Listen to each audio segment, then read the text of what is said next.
اسلام میں کسی کو بد دعا دینا ممنوع قرار دیا گیا ہے۔ یہ عمل غیر اخلاقی اور پستی کی سمت اشارہ کرتا ہے اور انسان کے وقار کے خلاف مانا جاتا ہے۔ تاہم بعض صورتیں ایسی ہیں جن میں کسی کو بد دعا دینے کی اجازت دی گئی ہے۔ شریعت نے بعض صورتوں میں بد دعا کی اجازت دی ہے، یعنی مظلوم کے لیے ظالم کے خلاف بد دعا کرنا جائز ہے۔ یعنی کوئی شخص جس کو جسمانی ایذا دی جا رہی ہو یا طاقت کے زور پر اس کا جائز حق مارا جا رہا ہو، یا اسے زبان سے مستقل ایذا پہنچائی جا رہی ہو اور اسے ریلیف کی کوئی صورت نظر نہ آ رہی ہو، تو وہ شخص اللہ سے رجوع کر کے ظالموں کے حق میں بد دعا کر سکتا ہے۔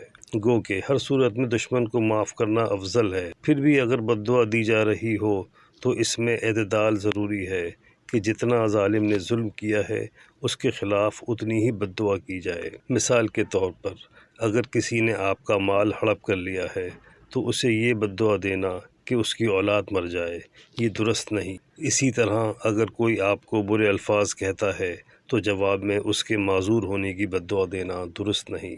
دنیا میں لوگوں کے کچھ اعمال ایسے ہوتے ہیں جو آپ کو براہ راست ایذا نہیں دے رہے ہوتے، لیکن ان لوگوں پر اکثر غصہ ضرور آتا ہے۔ ایسے معاملات میں انہیں بد دعا دینے سے گریز کرنا چاہیے۔ ایک مرتبہ حضرت معروف کرخی کچھ لوگوں کے ساتھ دریائے دجلہ کے کنارے جا رہے تھے۔ راستے میں کچھ لوگ ناچ گانے اور شراب نوشی میں مصروف نظر آئے۔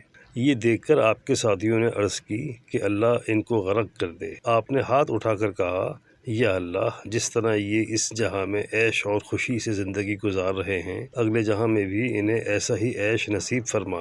آپ کے ساتھیوں نے اس دعا کو سن کر حیرت کا اظہار کیا۔ عرض کیا کہ حضور، آپ نے جو دعا کی ہے اس میں کیا راز ہے؟ آپ نے فرمایا، جس سے دعا کی ہے وہ اس راز کو جانتا ہے۔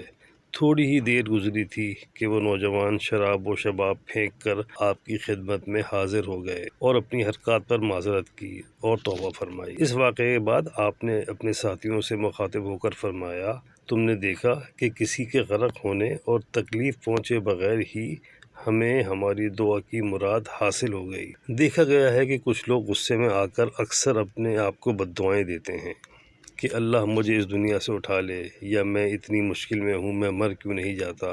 نبی محمد صلی اللہ علیہ وآلہ وسلم نے ہمیں اپنے آپ کو بھی بد دعا دینے سے منع فرمایا ہے اور دوسروں کو بھی بد دعا دینے سے روکا ہے۔